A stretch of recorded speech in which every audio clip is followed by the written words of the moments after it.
We're doing the co-main event for Robert Whittaker versus IKRAM ALISKEROV. Let's jump right into it. But before we do, make sure you like, comment, subscribe, share, and follow.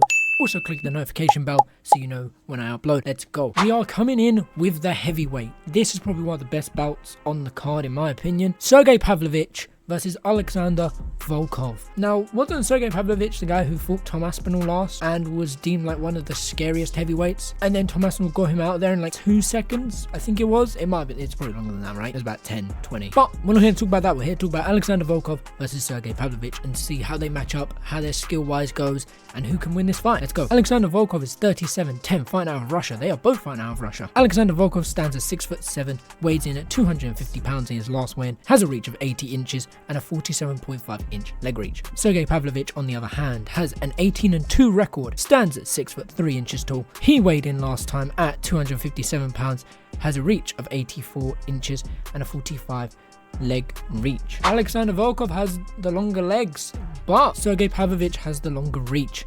So if Alexander Volkov wants to get kicks in or gets takedowns, he's gonna have to get in close. And someone like Sergei Pavlovich, you don't want to get too close to, because if he hits as hard as people say he does, a right hand, a hook, something like that could probably hurt Alexander Volkov quite bad.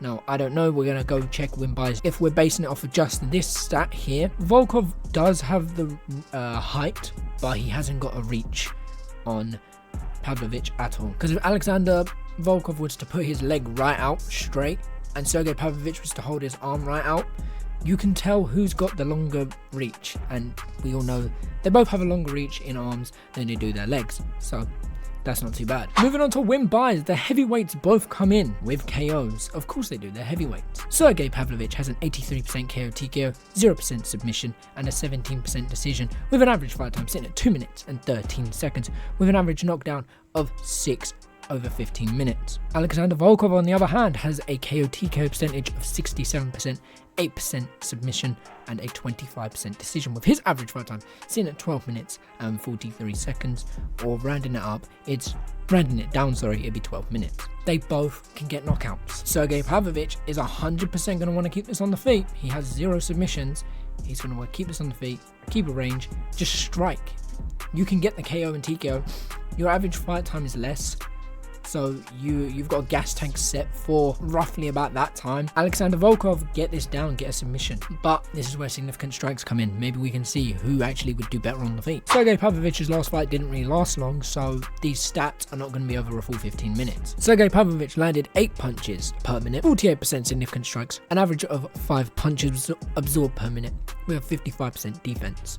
Alexander Volkov has an average of 5 punches landed per minute, 57% significant strikes, absorbed 3 punches per minute, and a defense of 54%. Now, if Sergei Pavlovich's last fight was the Tom Aspinall one, then Sergei Pavlovich hasn't, I wouldn't say he's done better, but if Alexander Volkov's fight went the full bout, then he's done better.